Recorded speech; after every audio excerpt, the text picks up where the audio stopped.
Well, before I introduce our guest speaker, because he's a great guy and I've known him quite a while, you see on this table what you think is the pound sign. Okay, you see that right there? Well, I called I don't even know what it was, but I had to enter my PIN number. It was an automated voice. And normally you hear, please enter your PIN or account number, followed by the pound sign. And this little automated voice said to me, please enter your PIN followed by the hashtag.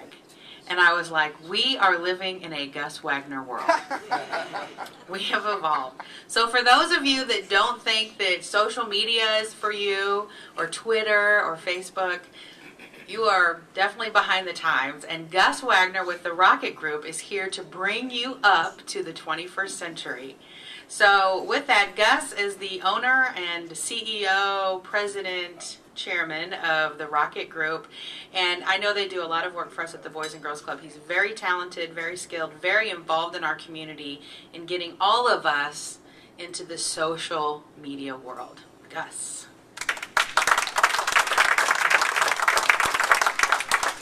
I actually have nothing left to say after what Stephanie just said.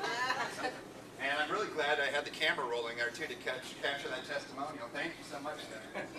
And thank you, Jill, for having me, everybody. It's a lot of familiar faces in the room. Good to see everybody again.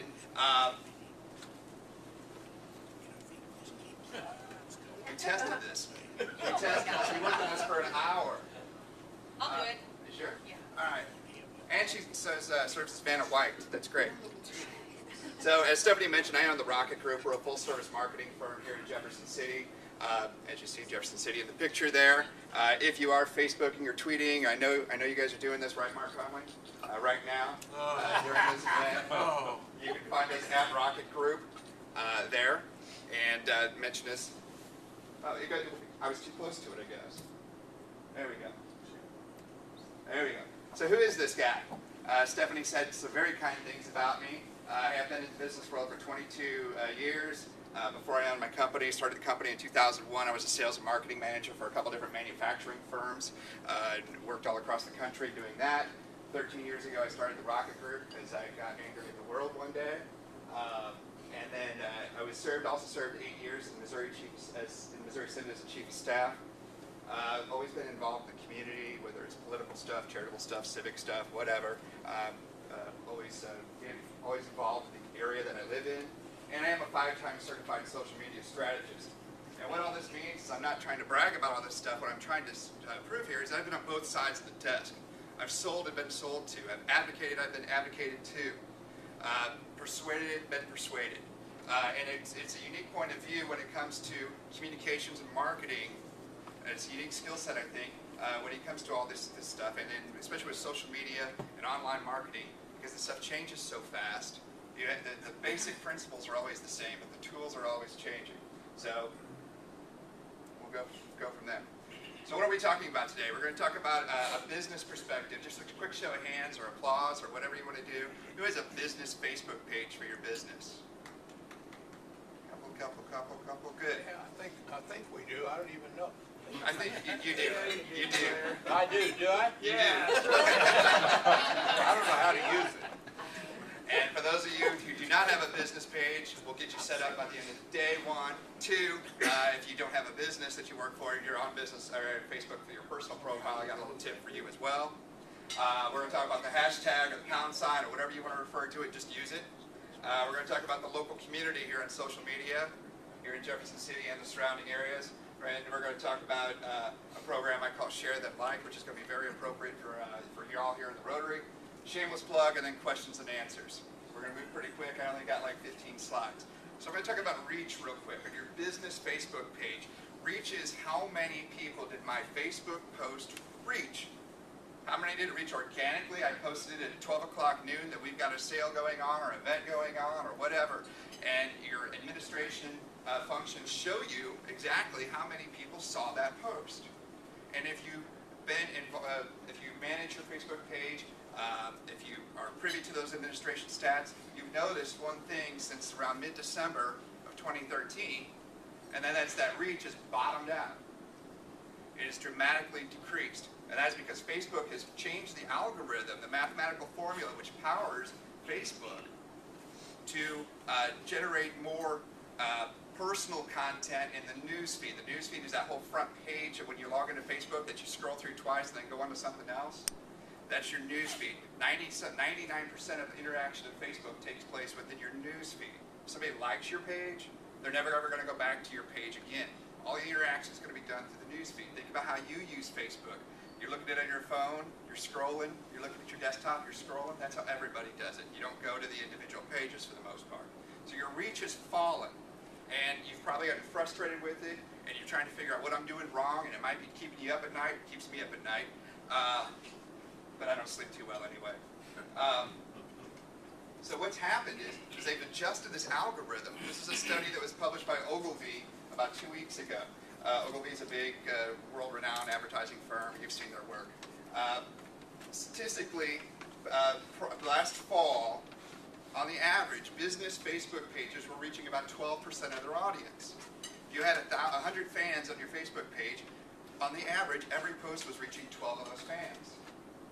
That has fallen worldwide on the business pages to at 6% in February. Here in April, those numbers are down below 4%. Some pages are getting into 1 to 2% organic reach. And that is because the algorithm has been tweaked. And it's because people have not adjusted their strategy when using their Facebook pages. One thing that we have found to be very successful, and others have, I'm not saying we invented this, but we've tested it. We've tested it here in Jefferson City. We've tested it with our national accounts, with our statewide accounts. And we have seen that an easy thing that you can do is when you make a post, post it with multiple images that are relevant to that content. We found the sweet spot to be 3 images.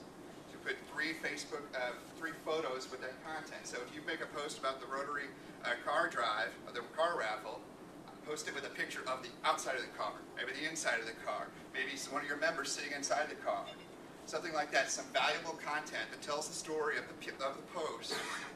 Because, and the reason this is that the algorithm has been tweaked to give more weight to content, to posts that have photographic and video content attached to them. And the relevancy, and think about, again, how you use your Facebook personally.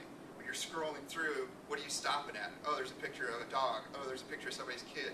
Oh, there's a picture of a Coca-Cola can, right? There you go. And you're stopping at those images, and that's what drives the interaction of Facebook has always been much higher for photos and videos.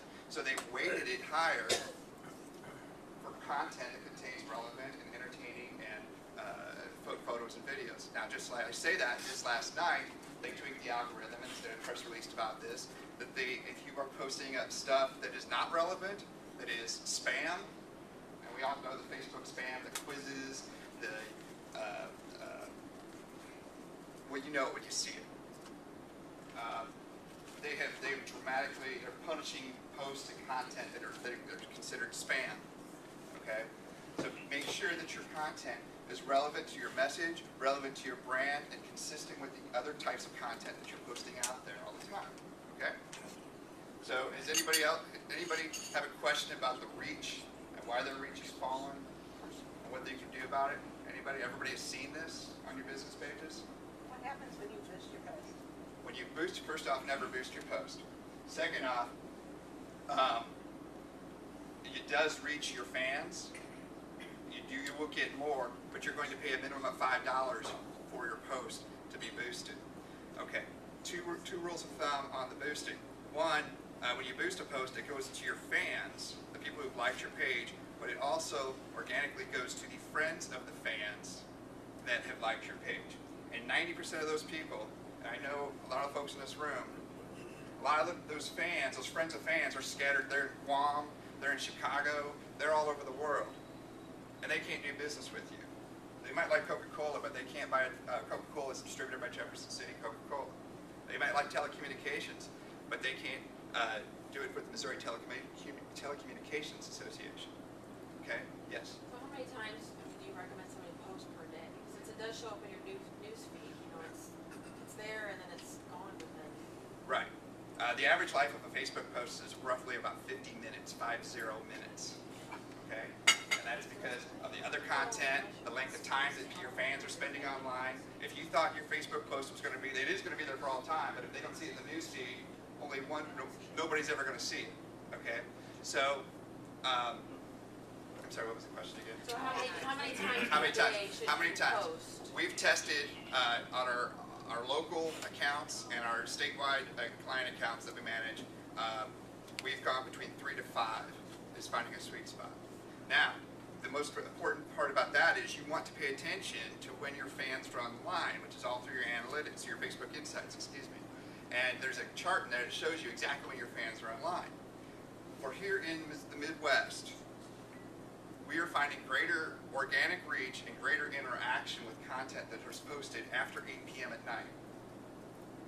So I know you're all at your desk, or I'm at my desk, 8 to 5, or well, whatever. We get to go home, and we're posting that content live. You need to figure out a way, whether it's scheduling or working later, to get content posted between 8 and 10:30. If your content is relevant to Jefferson City, that's the sweet spot for Jefferson City, is 8 to 10:30 p.m. That's when people are sitting down with the TV. They got the TV going. They got their phone in one hand, tablet, laptop in the other. It's called multi-screening, and they're interacting with 5 different things at one time. They're shopping Amazon over here. They're Facebooking over here in their palm, while Justified or something's on TV in front of them. That's what I do. That's how they're doing it. So try that multiple image post out, that most multiple image strategy out, and let me know what you think. Let me see if you're getting better reaction. You see here on the chart, we posted one image post, and these were all on the same day. I'm sorry, this was over the course of 2 days, so we could test those sweet times when most people are online. One post had one image, it reached 23 people. We put up 4 images to one post, it reached 66 people. We dropped it back down to one image for the post, it hit 27 people. Hang on one second, Rita. 82 people saw the post that we put up with 3 images. And then we tried multiple images again. I think it was a 4 picture post, and 45 minutes after that post was made, we had already reached 46 people, which is more than we reached in the lifetime of the entire some of the other posts. Rita. Are you talking about 3 scrolling over pictures, or are you talking about 3 pictures in one? I'm talking about 3 individual images. So that you scroll When you make your over. post, you hit the photo video button, and a little box pops up with a plus in there. Right. Hit that 3 times and load 3 images. Okay, And always so put a it's description. Not just one with 3 pictures in that one picture. Correct. Okay. 3 individual images per post. Okay. And always cut and paste the post content into the description of those photos. So when somebody does click those photos, they know what it is, the relevancy is there. Okay, so that's the business page tip that's going on. And this is impacting you right now as we speak. For the personal profiles, I picked on Sally, and she's not here, but I picked on Sally because she was the most active on your Facebook group. Here's a tip for your personal pages. Unfriending. We've all got a crazy in-law or outlaw who's posting about politics or religion or car raffles all the time, talking about this stuff all the time, right? Yeah. And you're being driven crazy by it, okay? But you can't tell them to stop, right? Because that's going to make the family reunion awkward. And when you unfriend them, you're actually creating more drama than the frustration you're experiencing. Because what happens when you unfriend them, they don't get a notification, but they start noticing that they're not seeing your content. And then they go check out your profile, and it says, add friend. Stephanie Johnson is not my friend. Add friend. And they go, Stephanie unfriended me. Well, there's going to be some drama come Christmas time. You don't unfriend people, okay? Never unfriend people. It's not worth the drama. What you do, and I'll pick up my bride here. This is my wife's personal page. There is a box. You go to their personal profile, and you click this box called following, and you can unfollow somebody. If I click this and say unfollow, I'm still friends with my wife, but I'm not going to see her content. Okay? And they don't know that I've unfollowed them. I still follow my wife, by the way. She does check. So what you want to do again is click this following button and unfollow the person. You're still friends with them, but you don't see the content that drives you up the wall. All right? And they will never know. The family reunions and Christmas will be just as peaceful as they were before. All right? And by the way, my wife asked me to tell y'all thank you. She's on the board of directors with the Dreams to Reality organization. I know that's one of the beneficiaries of your car raffle, and she wanted to express her thanks for that. That's where she has to see all of our crazy raffle posts. That's right. So, Stephanie mentioned the pound sign, the hashtag. This is the most important tool in social media. If you watch TV, if you watch NBC Nightly News, there's a hashtag, NBC Nightly News at the bottom. If you watch Justified, it says hashtag Justified. You watch other things on TV. You see things in the paper. You see the movie trailers. They'll have hashtag for whatever the latest Captain America, whatever the movie is coming out. The reason is, if you use hashtag Captain America or hashtag hamburger or hashtag Coca-Cola in any of your content, if you say hashtag Coca-Cola, hashtag hamburger, this becomes, now that you've hashtagged a keyword, and that's become a clickable link, and I can hit that clickable link, hashtag hamburger, and it opens up a stream of all the communication on Twitter or Facebook or whatever platform you're on, of all the communications regarding hashtag hamburger that somebody's hit that keyword, included that keyword. So it's an important tool. It's an aggregation tool. There's hundreds of thousands of tweets sent in a minute, for example, about 100,000 different topics. So how do you find the content that's relevant to you? You search hashtags. You click hashtags that are going on. You can click. Somebody would be live tweeting this event. They'd put hashtag Rotary in it, and that would be exposed to everybody who's looking for the keyword Rotary. All the Rotarians across the world would know that there's something happening here in Jefferson City. Especially if you're talking about things that are going on in Jefferson City, car raffles, lunch meetings, what have you. If you include the hashtag JCMO in your content, your tweets, your Facebook posts, your Google Pluses, what have you, that's going to segregate your conversation into all the other conversations going on in Jefferson City. So all of us Jeffersonians who are interested will click that link, and it'll be your content will get much more exposure than whether you just put Jefferson City without a hashtag in it. Yes, Alan? That sounds good. How do you connect your hashtag to your copy? The hashtag is organic.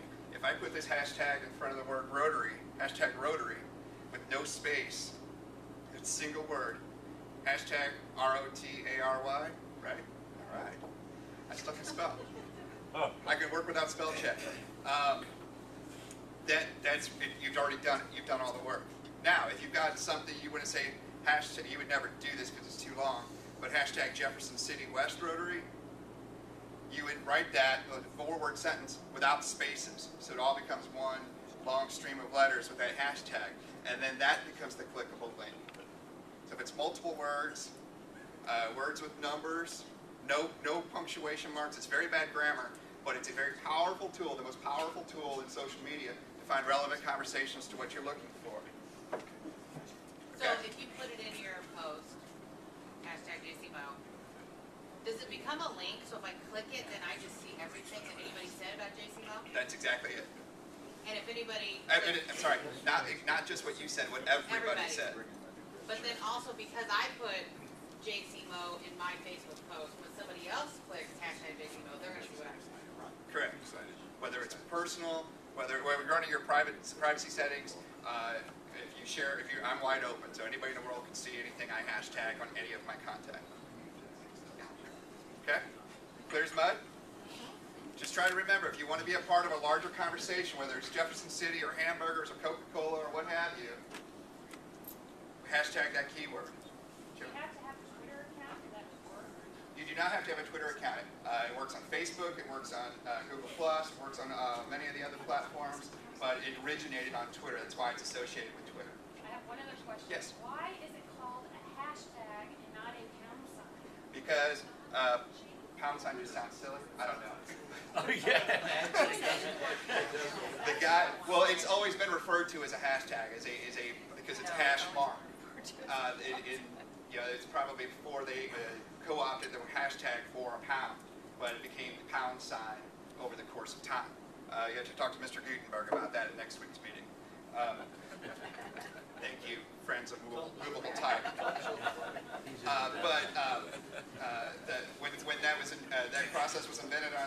developed on Twitter. About 2009 is when the hashtag became relevant. It was associated with a conference. Somebody said, well, let's just do search for hashtag Rotary. I forget what the conference was, but so the hashtag Rotary, they put it to work. And it worked, and it grew and grew and grew. Twitter made it clickable links instead of something you searched for, and then it's grown to the other platforms.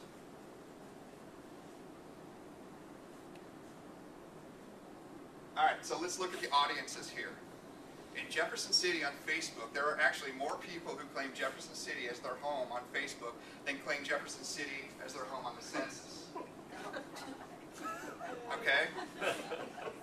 And that is because there's not classifications for like Brazito and Eugene and some of the St. Thomas, some of the smaller towns around the area or in other parts of the country. So you go to your metro region, and that's what you claim as your hometown is Jefferson City, or maybe that's just how they connect to saying that they live here and reside in Jefferson City.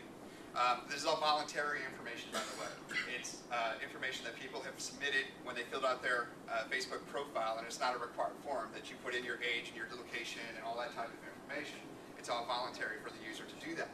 So, there's 44,000 people on Facebook in Jefferson City, 98,000 in Columbia. I actually backed that number up to about 24 years of age to try to wipe out some of the students who were claiming that. So these are adults, 24 and above, 98,000 that claim Columbia. Look at the Ozarks, the multiple municipalities down there, about 22,000 are saying that they live there. So we have large universes of people who are active on Facebook in this town, in Jefferson City.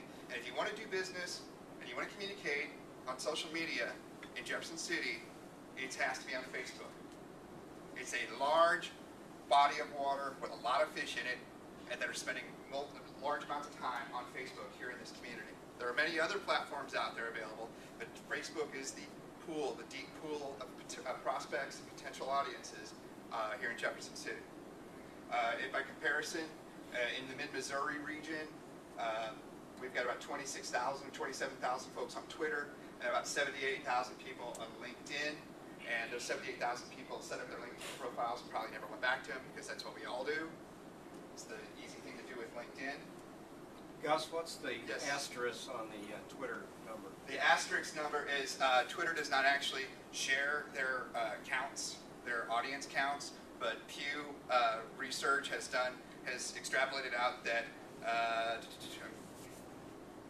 you'll probably know this number better than me. Somewhere around 81% of people in America have internet access, and 13% of people who are online are on Twitter. So it's kind of an extrapolation. It's an extrapolation of those base numbers. So, another thing to do, if you're looking for something that's going to entertain you and connect you to more folks here in Jefferson City, how many of you are connected to the You Know You're from Jeff City When page? Yes? 2 of us? 3 of us? All right. Go search for this on Facebook. You Know You're from Jefferson City When, or Jeff City Mo When. And there are 7,000 members to this page that are connected to Jefferson City. Some still live here, some don't. But people from our community are posting historical stuff or cool things that are happening in the community. It's just it's a great place for memories and history and things. I'm not from Jefferson City. I've lived here about 10 years now. I've learned probably more from this page about Jefferson City than I have from any other source. It's a very great part. You're smiling like you're in charge of that. Are you, Warren? Are you, Warren? Warren's blushing over here like.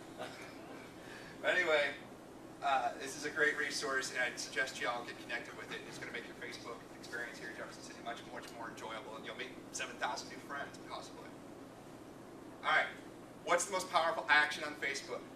And this is going to be something that's very relevant to you all. It's so easy to hit like on Facebook. We all like stuff every day, right? Or if you take it to the other platforms, retweeting or plussing or whatever.